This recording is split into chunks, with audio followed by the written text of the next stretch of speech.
oleh Kristus dengan tidak memperhitungkan pelanggaran mereka. Ia telah mempercayakan berita pendamaian itu kepada Claro, kami. 00. Uy, 11 minutos. Ya, mengaku dosa kemana? Ke kami, utusan pendamaian. Bisa mengerti? Baca kembali ayat 20-nya. Maaf. Oke. Jadi kami ini adalah utusan Kristus, seakan-akan Allah menasehati kamu dengan perantaraan kami. Dalam nama Kristus kami meminta kepadamu, berilah dirimu didamaikan dengan Allah. Dia Apa yang tidak didamaikan? mengenal. Cukup. Apa yang didamaikan? Ibrani 2 ayat 17. Apa yang didamaikan? Utusan-utusan pendamaian ini no. Apa yang didamaikan oleh utusan-utusan pendamaian ini? Ibrani 2 ayat 17. Itulah sebabnya, maka dalam segala hal ia harus disamakan dengan saudara-saudaranya, supaya ia menjadi imam besar yang menaruh belas kasihan dan setia kepada Allah untuk mendamaikan dosa seluruh bangsa. Haleluya. Walaupun kami ini lemah, berdosa sama seperti kalian. Ibrani 5 ayat 2 sampai dengan 4. Walaupun kami ini lemah, kami dipilih untuk apa?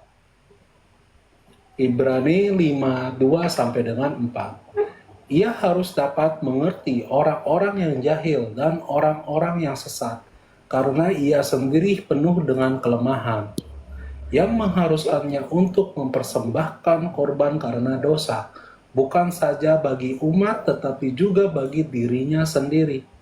Ingat, Dan tahan dulu. Jangan pun- dulu.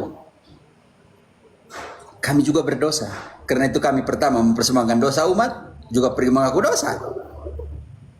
Dan bukan karena kami yang mau. Ini barusan, ini ayat nanti akan muncul. Bukan karena kami yang mau, tapi Allah yang mau. Baca. Ayat 4. Dan tidak seorang pun yang mengambil kehormatan itu bagi dirinya sendiri, tetapi dipanggil untuk itu oleh Allah, seperti yang telah terjadi dengan Harun. Dipanggil oleh Allah. Kau mau protes kami itu juga berdosa? Ibrani sangat jelas, kami juga berdosa, kami kenal. Kami juga berdosa. Yang mengharuskan kami mempersembahkan juga pertama-tama dosa umat, tapi dosa kami sendiri. Bukan karena kami yang mau, kami merasa berdosa. Tetapi di sini katakan Allah sendirilah yang mau dan menetapkan itu.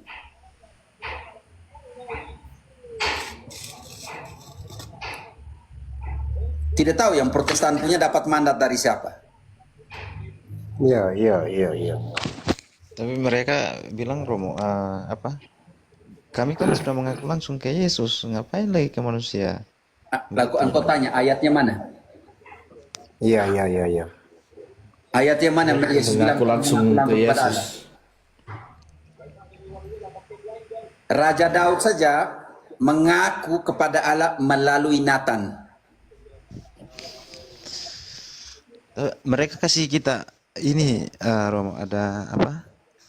Kami kan tidak berbuat jahat, juga tidak berbuat dosa. Kami langsung ke Yesus saja, ngapain lalu perantaran imam lagi? Melalui fiat. Menurut kitab suci mereka tukang tipu kalau mereka bilang tidak berdosa.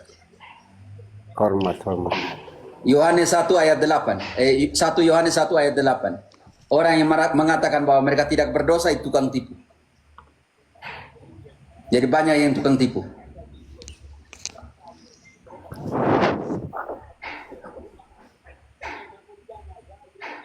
Satu Yohanes 1 ayat 8.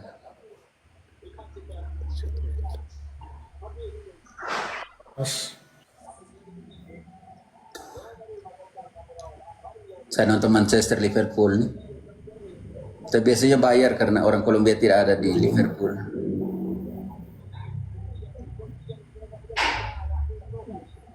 Om Thomas ayat-ayat. Aduh, dari tadi baca ayat kena mute. Oke. 1 Yohanes 1 ayat 8. Jika kita berkata bahwa kita tidak berdosa, maka kita menipu diri kita sendiri, dan kebenaran tidak ada di dalam kita. Darius, kita menipu. Kalau kita bilang kita tidak berdosa, kita ini menipu. Kita ini tukang tipu. Karena itu ayat 9, engkau harus pergi mengaku dosa. Tetapi mereka tafsirkan itu bilang kepada Allah. Tidak ada di situ bilang kepada Allah. Oke, ayat 9-nya. Jika kita mengaku dosa kita, maka ia adalah setia dan adil, sehingga ia akan mengampuni segala dosa kita dan menyucikan kita dari segala kejahatan. Mengaku di mana? Yakobus 5 ayat 14, 15, 14, 15. 15. Oke. Yakobus 5 ayat 15. Dan doa yang lahir dari iman akan menyelamatkan orang sakit itu, dan Tuhan akan membangunkan dia. Dan jika ia telah berbuat dosa, maka dosanya itu akan diampuni. Lanjut ayatnya. Karena itu hendaklah kamu saling mengaku dosamu dan saling mendoakan, supaya kamu sembuh. Doa orang yang benar, bila dengan yakin didoakan, sangat besar kuasanya. Karena itu, Darius, suruh saling mengaku dosa atau tidak? Mengaku dosa. Saling mengaku dosa. Mana bilang mengaku langsung kepada Allah? Di sini aku bilang, karena itu saling mengakukan dosamu. Itu surat dari uskup Yerusalem kepada para penatua. Jangan lupa itu, kamu jangan pikir kamu suruh penatua, kamu tidak mengaku dosa lagi. Saling mengaku dosamu. Paus mengaku dosa. Yohanes Paulus Santo Yohanes Paulus kedua setiap hari Jumat mengaku dosa. Paus Fransiskus cari dia punya imam di Vatikan untuk mengaku dosa. Dia paus loh. Kitab Yakobus itu jadi kitab jerami ya Romo. Karena tidak sesuai dengan ajarannya Luther. Orang saja pergi ke Yohanes Pembaptis untuk mengaku dosa sebelum dibaptis, apalagi ke Yesus. Kan jadi lucu. Orang pergi mengaku dosa kepada para nabi, para imam Yahudi. Protestan punya para nabi, Protestan punya perjanjian lama atau tidak? Jadi Protestan punya perjanjian baru itu kepenuhan dari perjanjian yang mana? Izin tanya dulu kok, bisa kan? Selesaikan satu tema dulu, Om Gabriel. Jangan loncat. Saya satu orang yang tidak loncat tema. Siap. Bagaimana Tapi Romo, kata Sardion apa? Protestan punya perjanjian lama, itu sama dengan ini Yahudi punya. Tidak pakai Deuterokanonika. Ya, orang Yahudi juga pakai Deuterokanonika sampai dengan ini abad, sampai dengan ke tahun 90 sebelum sampai dengan tahun 90 sebelum sekolah Jamnia mengeluarkan itu juga mereka pakai kitab.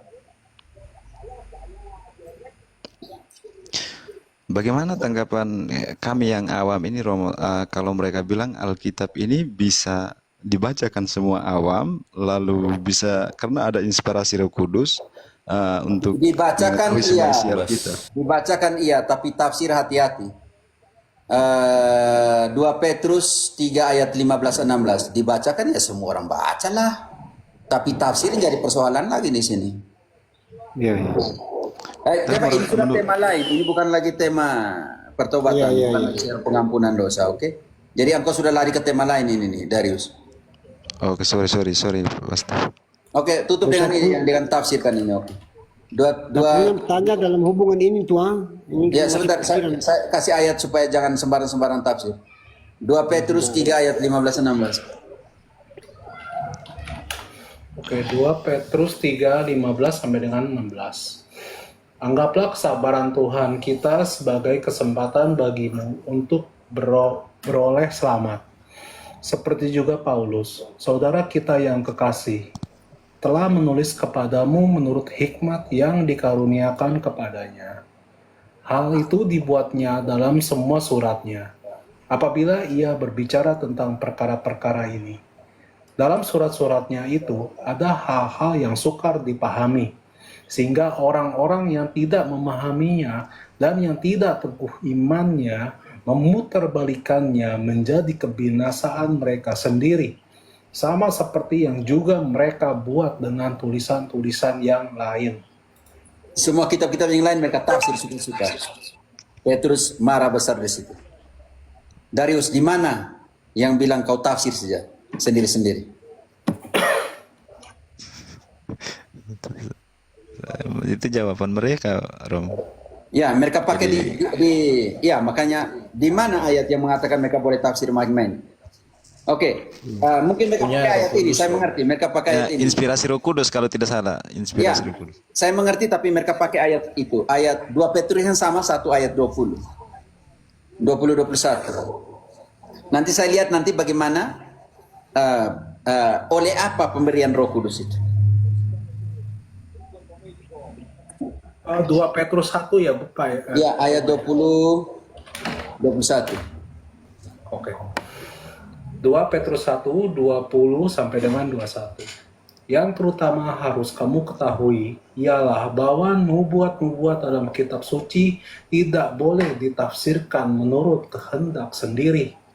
Sebab tidak pernah nubuat dihasilkan oleh kehendak manusia, tetapi oleh dorongan Roh Kudus orang-orang berbicara atas nama Allah.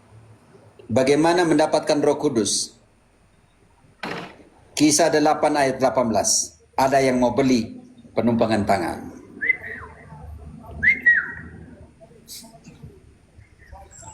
Kisah 8:18. Ketika Simon melihat bahwa pemberian Roh Kudus terjadi oleh karena rasul-rasul itu menumpangkan tangannya, ia menawarkan uang kepada mereka. Siapa yang menumpangkan tangan? Darius? Paulus, Rasul. para rasul. Pendeta punya dapat dari mana? Untuk tafsirkan.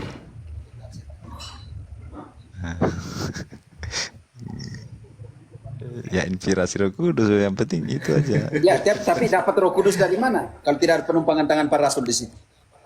Bahkan Dari Simon Buddha mau beli Pandora. penumpangan tangan para rasul karena pemberian kuasa. Baca lanjut. Thomas, belum selesai.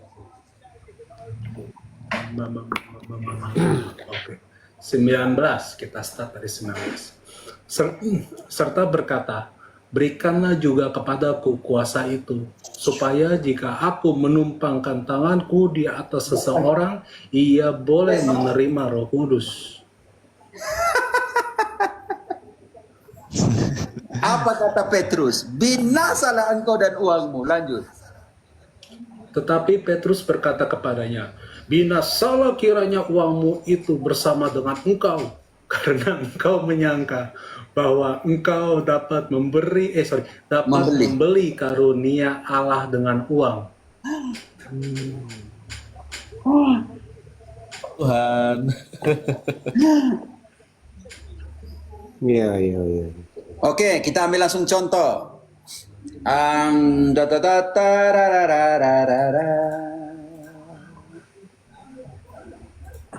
Kisah 18 ayat 28. Kisah 8 yang sama ayat 28. Kalau mereka bilang mereka bisa tafsir sembarang, kita lihat ini. Oke. Kisah para Rasul pasal 8 ayat 28. Sekarang orang itu sedang dalam perjalanan pulang dan duduk dalam keretanya sambil membaca kitab Nabi Yesaya. Lanjut. Lalu kata Roh kepada Filipus, pergilah ke situ dan dekatilah kereta itu. Filipus segera ke situ dan mendengar sida-sida itu sedang membaca kitab Nabi Yesaya. Kata Filipus, mengertikah Tuhan apa yang Tuhan baca itu? Jawabnya, bagaimanakah aku dapat mengerti kalau tidak ada yang membimbing aku? Lalu ia meminta Filipus. Tahan dulu.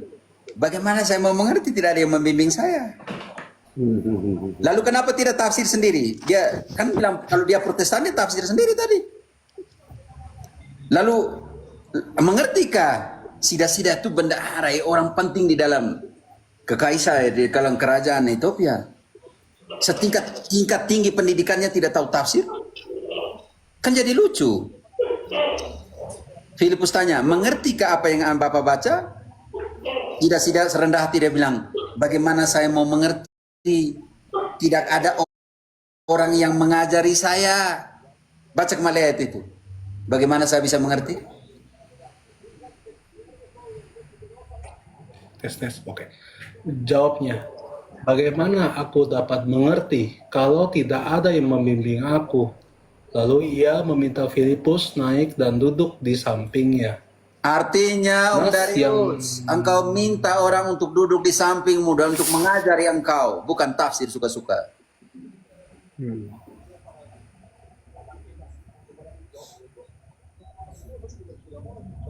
Gereja Katolik tidak pernah larang orang baca. Sekarang Darius, kau tafsirkan di sini. Yesus bilang, jika matamu membuat engkau berdosa, cungkilah. Jika tangan membuat engkau berdosa, potonglah. Lebih baik buntung masuk kerajaan Allah daripada utuh masuk ke dalam api yang bernyala-nyala. Engkau pilih yang mana? Bagaimana tafsirkan ini? Berarti semua pendeta yang tafsir lurus semua itu, semua yang ada ikut kultus Protestantisme itu sudah buta semua karena berdosa dengan mereka mata. Iya. Benar sekali. Berdosa dengan mereka punya tangan yang ada di room-room yang MKD dan semua itu golongan sakit hati situ tuh. Pasang Roma Patis ada tanduk, uskup ada Paus Franciscus ada tato. Itu sudah berdosa. Mereka buat mereka tangan kan untuk edit. Jadi harus potong mereka punya tangan. Iya. Ya. Coba kau tafsir. Karena menurut mereka ini kan cara mereka menarik hati kami tuh Romo, sehingga setelah ditafsir kalau dia tidak berbeda dari Tritunggal, kalau dia melakukan hal-hal baik, saya kira itu sama saja sudah menafsirkan Alkitab dengan baik. Itu menurut tanggapan mereka, Romo. Tapi untuk tafsirkan Alkitab tuh ada 6, 7, 8 kriteria hermeneutik. Lalu nanti kalau mereka tafsirkan kau tanya, engkau punya kriteria mana yang kau pakai? Tata bahasa yang terdiri dari 2. Golaso. Pakai tidak? Halan punya. Pakai kriteria mana menafsirkan itu?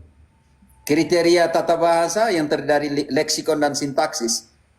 Leksikon pemilihan kata, sintaksis kata itu ditempatkan di mana? Coba kau tanya mereka. Setelah itu konteks, preteks, konteks dan postteks-nya bagaimana? Baru 2 kriteria yang kita pakai, belum kriteria yang lain. Ketiga, kriteria analogi.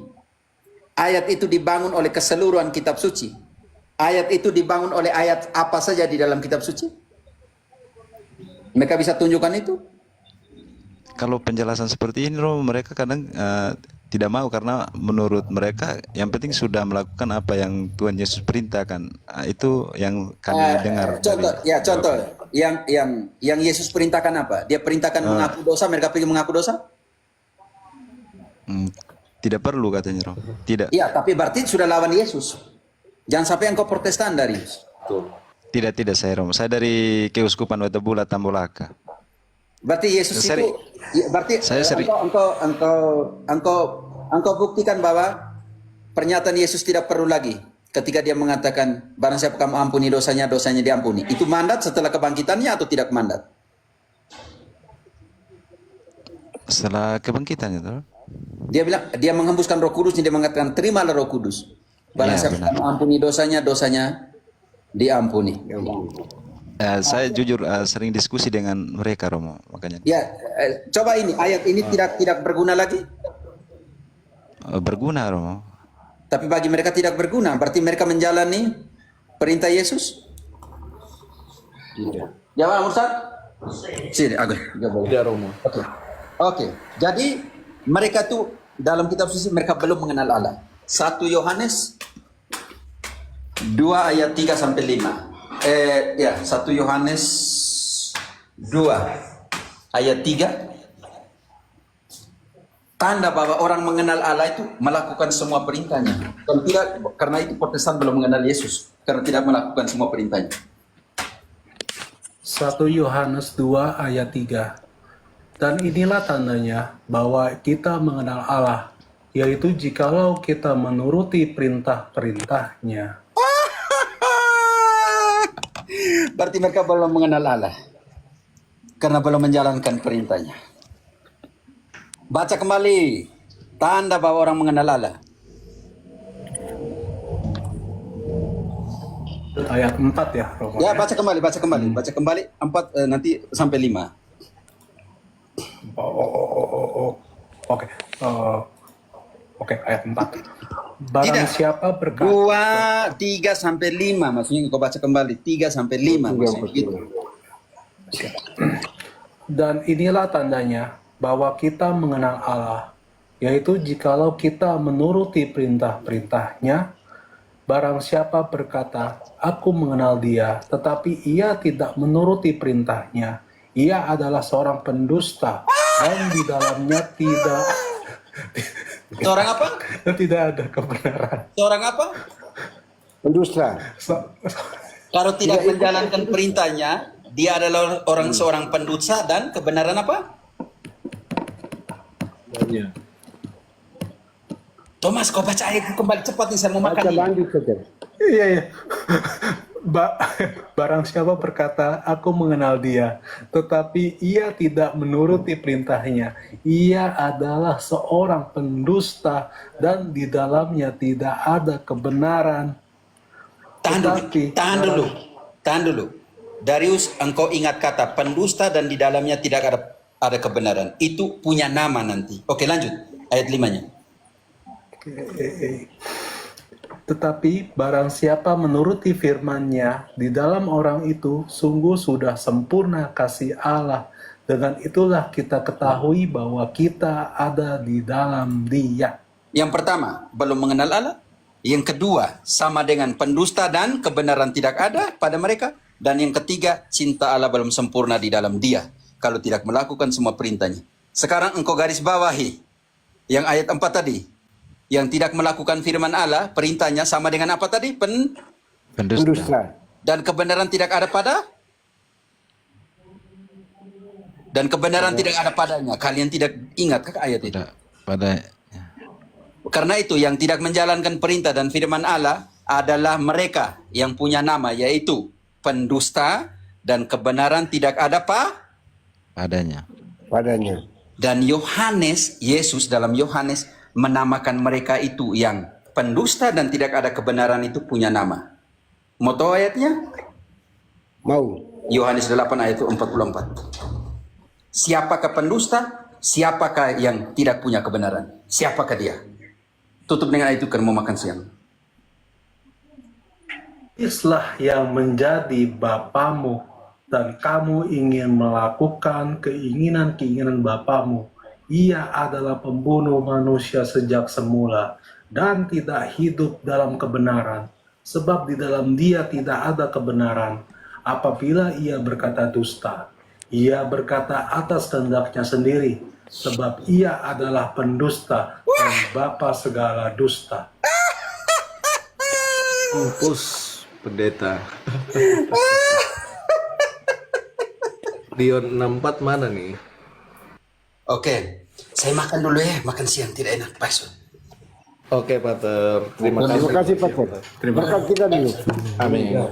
Yo. Ya. Saya tidak bilang mereka itu kamu jangan paralelkan. Saya bilang paralelkan yang tidak melakukan firman Tuhan adalah yang tidak mengenal Allah, pendusta dan kebenaran tidak ada pada dia. Lalu cinta Allah yang sempurna tidak ada di dalam dia.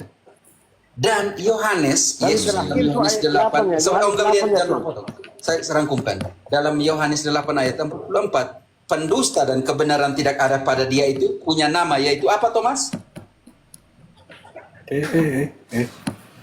Iblis dan bapamu. Oke, baik.